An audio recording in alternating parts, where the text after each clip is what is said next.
Good morning, Gamecock fans. It is Tuesday, September 9th, year of our Lord 2025. This is Coffee with JC Shurburtt. Hope you all are doing well today.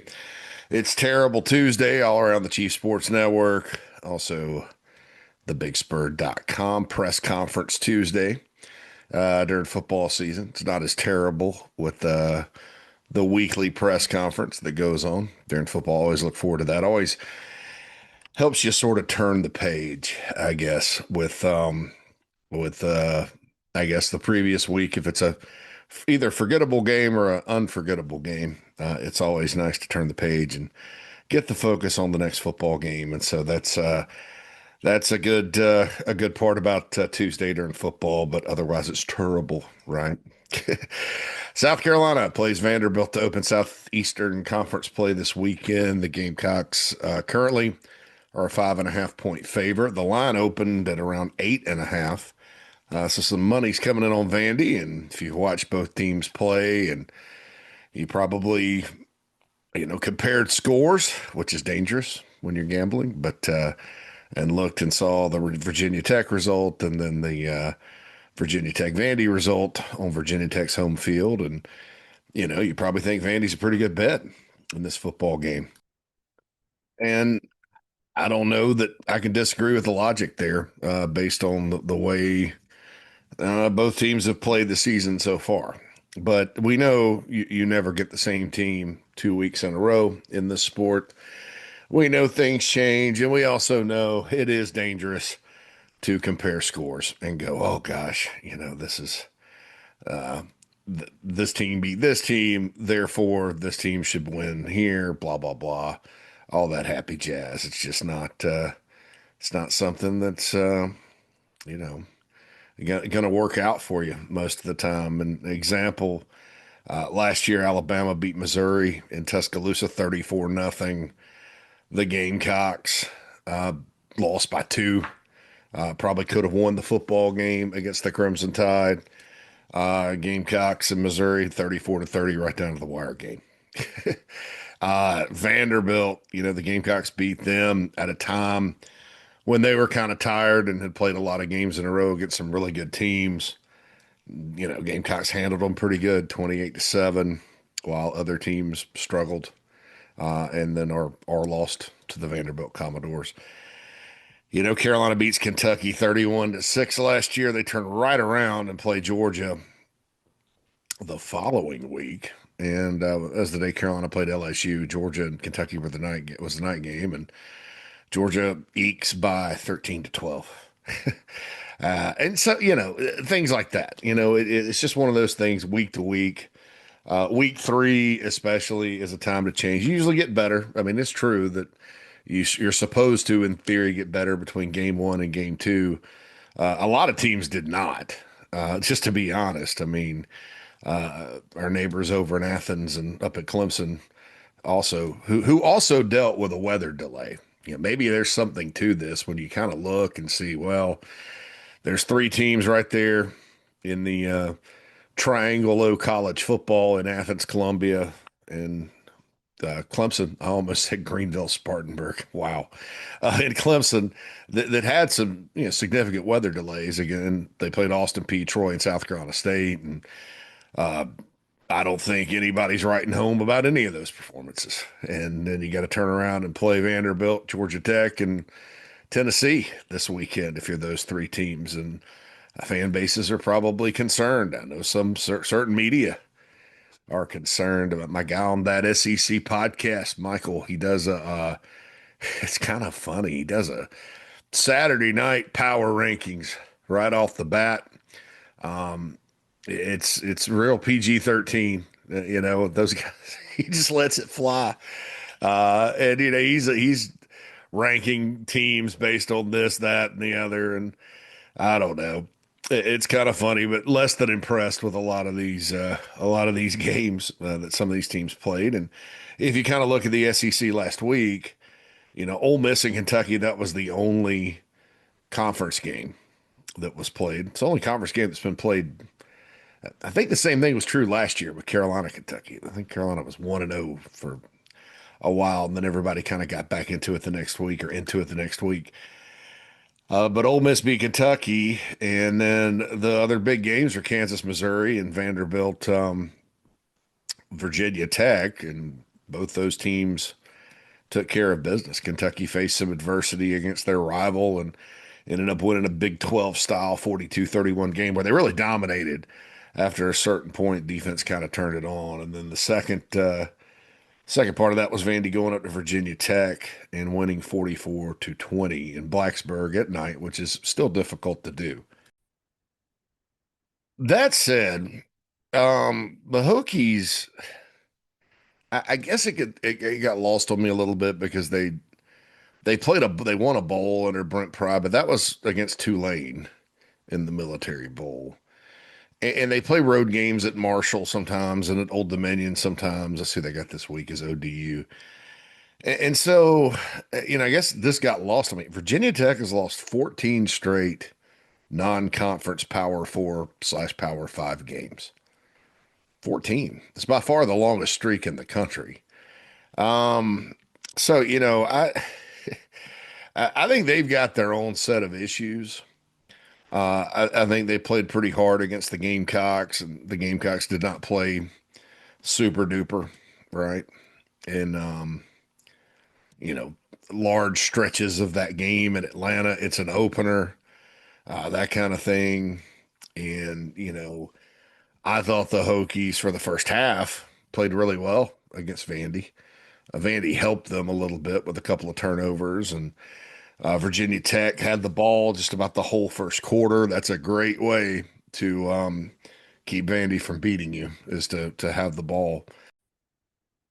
And then it seemed the offense stalled, and Vandy big played them to death. They couldn't get Vanderbilt off the field in the third quarter. Vandy kind of took their life away, and then ran it up in the second half. Virginia Tech had a turnover, and it couldn't get anything going, against Vanderbilt's defense. So Vanderbilt made the adjustments. I think it's pretty obvious from watching the Pavia era Vanderbilt Commodores that you don't ever have them out of a game. Texas was up by about what, two touchdowns, three touchdowns last year in Nashville, and here comes Vandy and scares the bejesus out of them. They don't quit, right? They are a team that if you've got them down, you probably are best served to continue to put your foot on their throat. And Carolina never really stopped attacking last year up in Nashville, and I think they were aware of that. So I'm pretty sure they're aware of that this year. But you got a home night game. You can't rest on your laurels if you get up early and get some good fortune, get some momentum.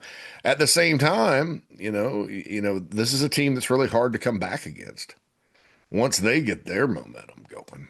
It's not the easiest thing in the world. I've seen a lot of these games that Vanderbilt's played the last couple of years, and it's a tough out. They don't beat themselves normally.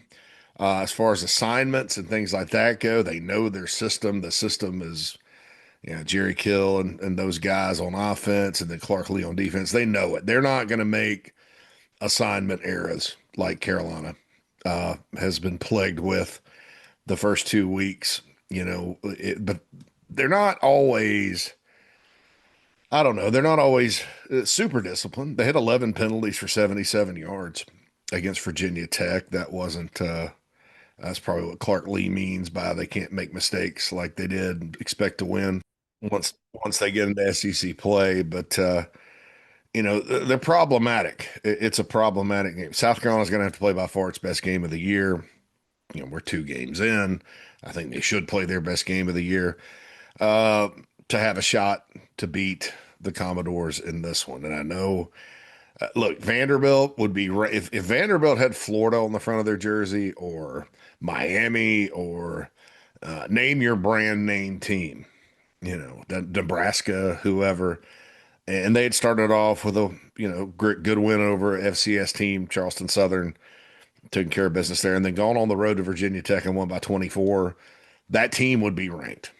But we know kind of how the pollsters operate. They're not necessarily believers, because, oh my God, I can't rank Vanderbilt ahead of this team that's got a big name or that team that's got a big name, et cetera. Some of these voters, too, there's some controversy this week about some of the voters in the poll. And rightfully so. They need to get competent people. If you're going to use that, if it's going to matter at all, then and it does because that's what ESPN and everybody else uses to determine rankings and ranked wins and all that. It does still matter. It doesn't matter as far as the playoff goes, or shouldn't. Although you can't really tell me with the way the playoff committee ranks teams that they're not going exact. They don't use the same formula, complete with the same baffling decisions. But if it's going to matter, they need competent people. I mean, you can't just have. I mean, I think Florida moved up in one person's poll after losing to USF, and I'm like, well, golly, you know. But Vanderbilt wasn't ranked, and if it were any other name on the front of the jersey, I guarantee you they would be. Name your other SEC team. You go on the road at night, Virginia Tech, win by 24. That's impressive. You know, Virginia Tech played well against South Carolina. South Carolina's still 11th in the country in the AP, 10th in the coaches. I, you know, this should be a ranked football team coming in to Columbia, South Carolina Saturday night. And even if they go out and the Gamecocks beat them, I'll still say they should have been ranked heading in. I mean, like I said, I've seen. It's kind of funny how some programs can do some things that are, you know, very very mediocre, and get ranked high and all that good stuff because that was the preseason opinion, or that's been like the long term opinion about a program. And then some teams can do something really really impressive and don't get the respect, right? I don't get any respect, no respect. But Vanderbilt's got a good team. Now, this is what's a little different about last year versus this year. Vanderbilt's healthy this year. They're not beat up. They have, of course, Diego Pavia, 74.4% completion percentage. He can hurt you on the ground. Obviously, he can hurt you through the air. He's only been sacked once in 2 games.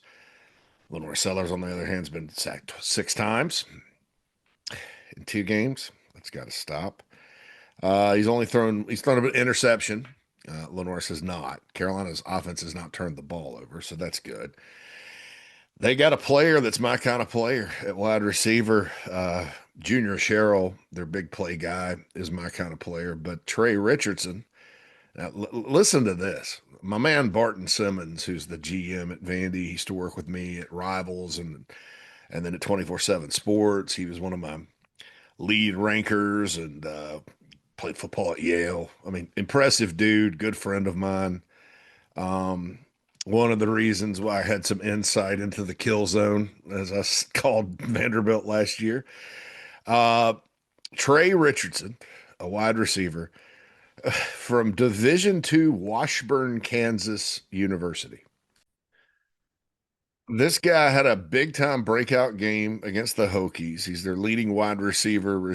He's 5'10, fast as lightning, originally from Topeka, Kansas. Went to Hutchinson Junior College and then on to Washburn, and then finally Vanderbilt found him. So another Division II guy coming into the SEC that in a huge game in a tough environment. He said he was nervous in one of the articles I read. He's out there making one-handed catches. He's a matchup nightmare, and he's come completely out of nowhere. So this is what the transfer portal can do for you sometimes. You find guys like Carolina's found guys like this before, but the D2 thing, it, it I'm curious to see if we map like, okay, so who takes D2 guys? Who are the D2 guys that have made it to the SEC or a Power Four conference? How do they perform? It's kind of like my theory on two-star recruits. There are very few two-star recruits anymore. But if you see a big-time program take a two-star recruit, that guy most of the time is going to be much better than maybe 300 of the 3 stars out of the 1,000 3 stars they rank these days because they see something there. It's like, wow, okay, so they've seen this guy here. He's off to a great start, Trey Richardson. Really good player for them. Junior Sherrill, I mentioned, he's from right there in Nashville. Cedric Alexander, their running back, 10 carries for 73 yards, high yards per carry against Virginia Tech. And then they got another guy that came from New Mexico State, like Pavia and Eli Stowers did. Eli Stowers is their tight end, of course. Did not play last year. McKalen Young, uh, really good ball player, had a lot of big time plays, high yards per carry against Virginia Tech. I think 8 for 95, something like that. Anyway, he was at New Mexico State in 2023 when the Aggies went to Auburn and won by 21 points and had six carries. That was his best game in 2023. 6 carries, 52 yards, and a touchdown. He is a guy you've got to tackle and get on the ground. This is going to be a very important game for Fred Johnson and the linebacking core because Vandy's going to try to crease you. And I mean, it takes a lot of discipline to play against these guys. Last year's Gamecock team did. Defense was so fast and all that. This is a fast defense too this year. But, you got to bottle them up as best you can, keep them from sustaining drives. And they're also a team, they'll keep the ball on you and drive the ball down the field patiently, but they also hit a lot of big plays against the Hokies.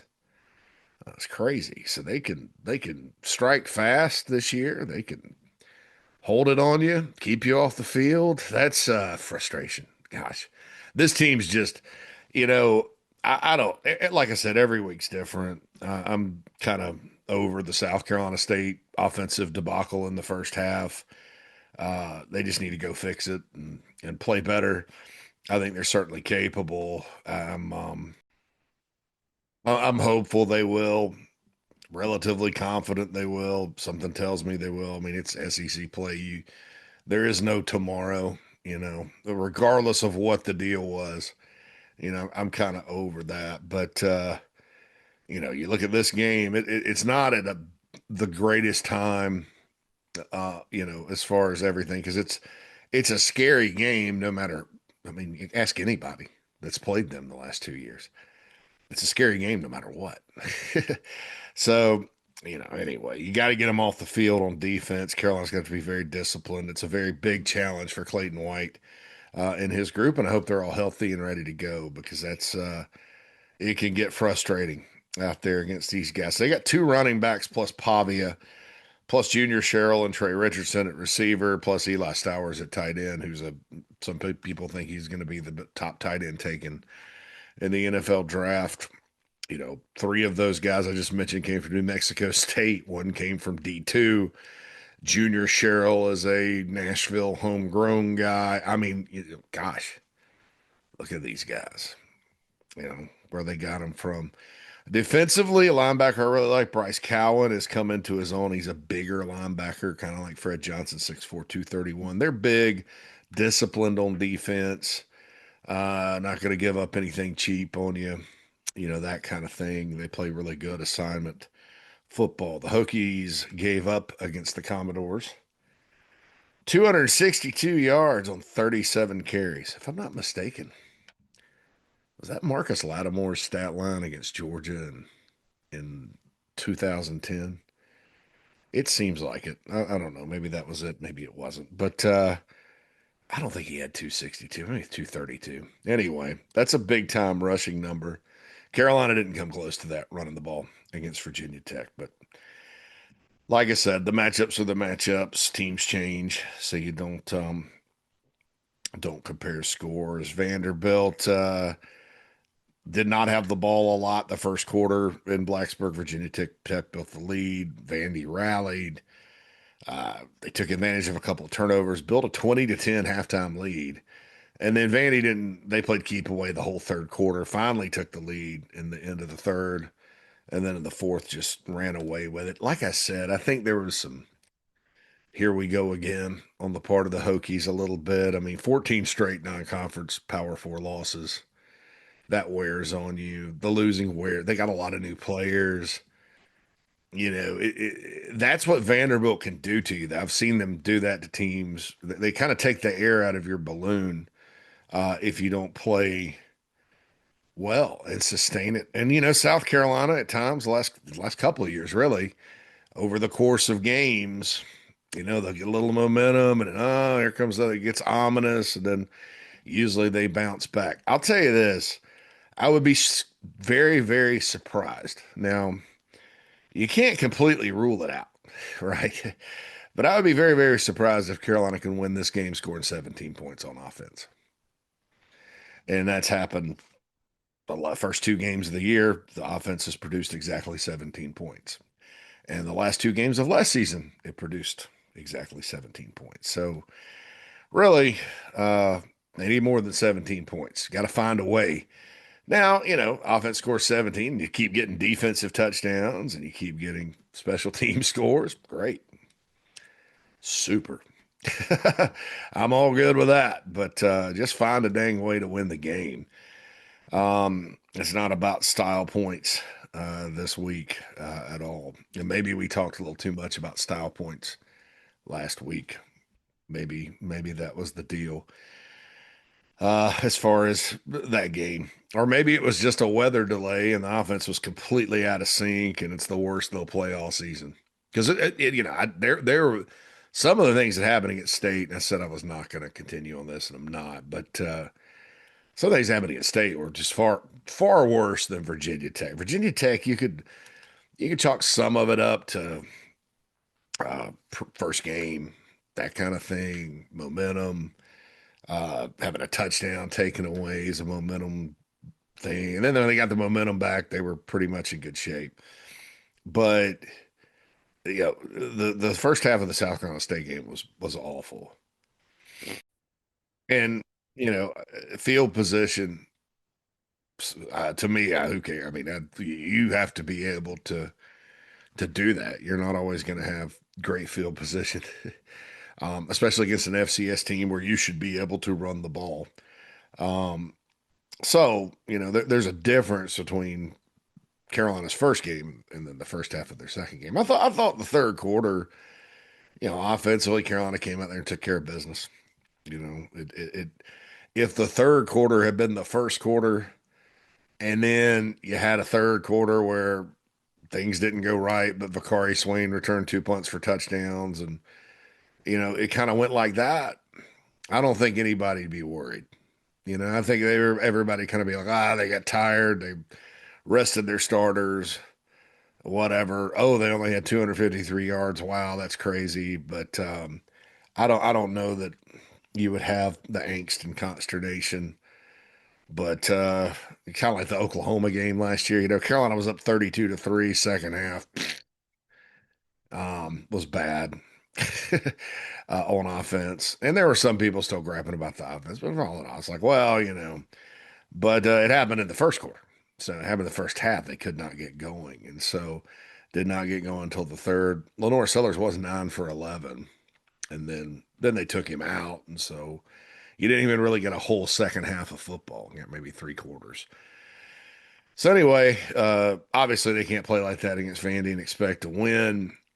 Pavia completing 75% of his passes is problematic right now.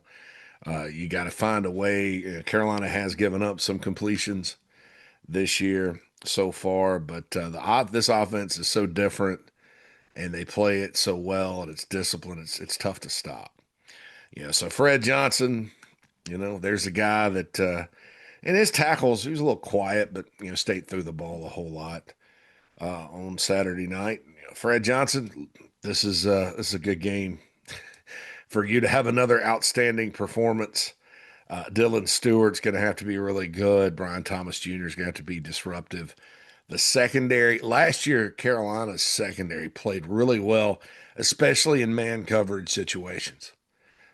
Several pass breakups. Peyton Williams went in as a late starter, played really, really well in place of DQ Smith. He's out there now. He needs to have a good game.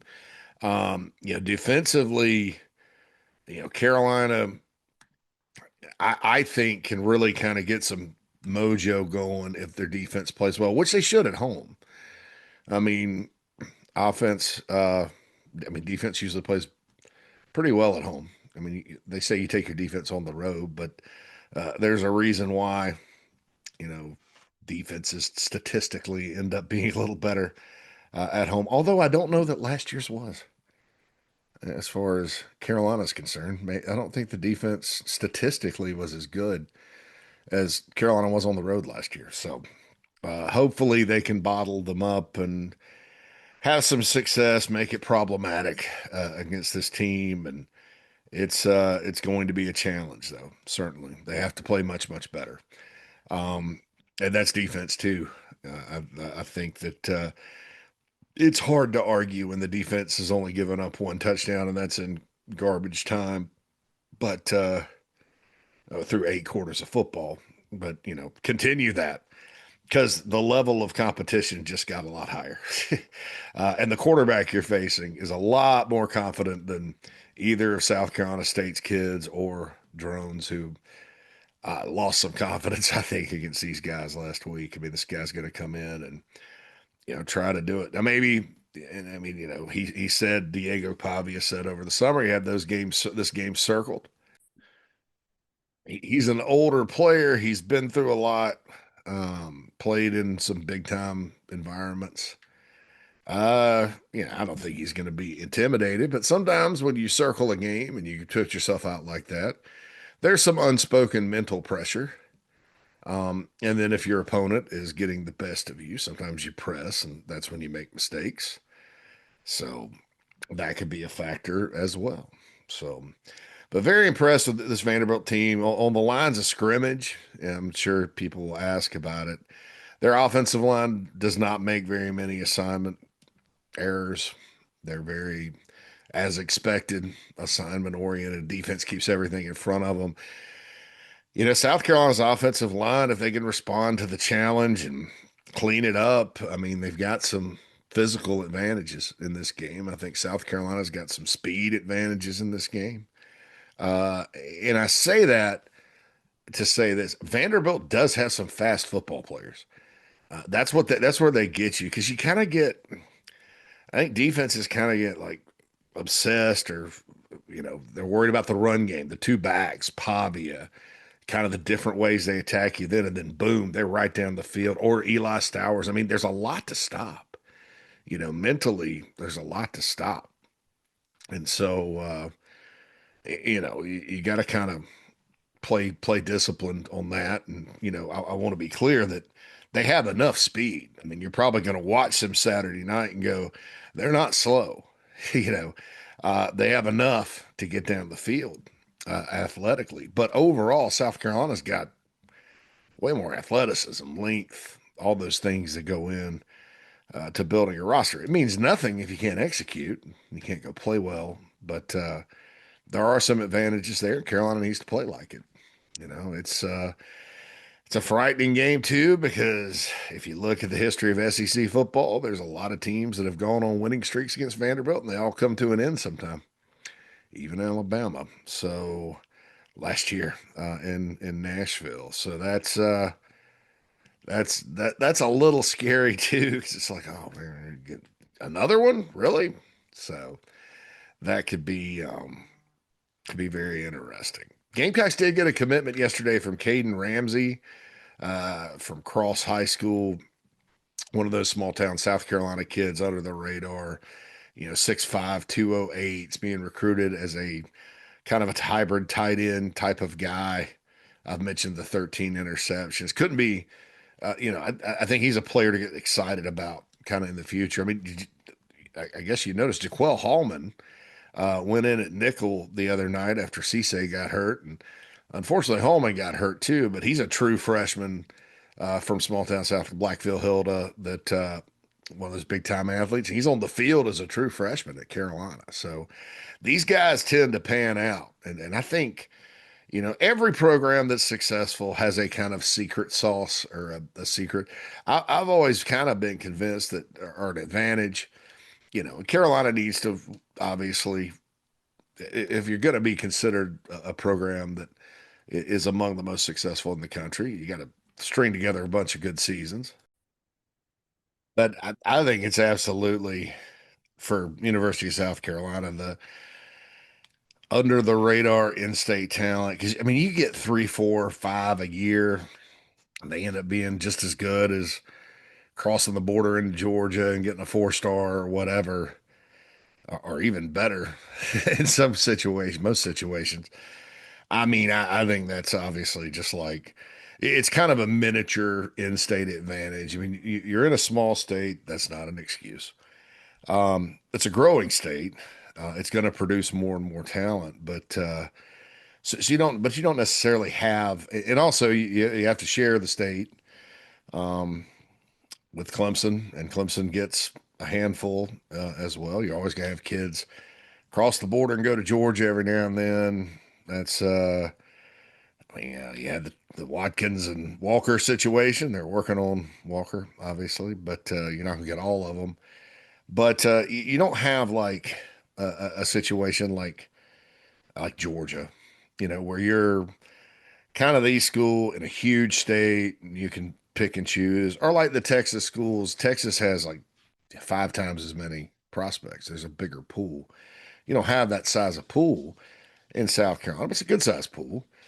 And there's more there than you think. And so that's kind of like a miniature advantage. So Caden Ramsey, hopefully, is another example of that.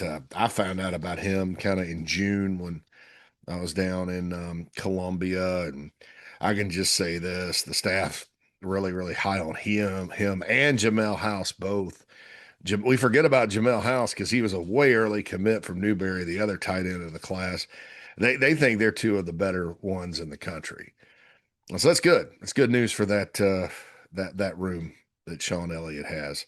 Because I've heard good things about Mike Tyler, the true freshman from Hammond, that came in over the summer as well. So we'll see kind of how all that goes. But yeah, big challenge with Vandy this weekend. Uh, Title of today's episode is "On to Vandy." We're on to Vandy. We're on to Charlotte. Hats off to Bill Belichick for beating the Charlotte 49ers for his first collegiate win as a head coach.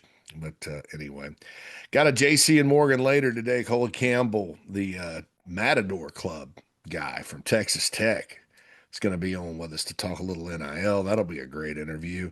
Have the JC5 and all that. Inside the Gamecocks, the morning show is along. I think Mike Morgan's going to be on with us today a little bit on the show. Hopefully, we'll find a VHS date. So I have the poll with Phil and myself, and then Sports Talk tonight from 6 to 8. Beamer's press conference coming up today, and we'll have all the news from that. Kind of the Brady Hunt update. They piqued my curiosity and all that good stuff. So we'll see. Don't forget injury reports this week. It's an SEC game, so you have to release an injury report.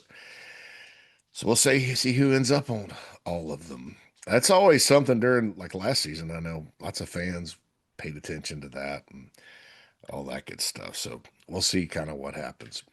Well, hope you folks get through terrible Tuesday. Okay, I'll be back on the show with the Mad Dog later today. Also, JC and Morgan getting cranked up at about 8:15 a.m. And this has been Coffee with JC Shurburtt. Holla at you soon.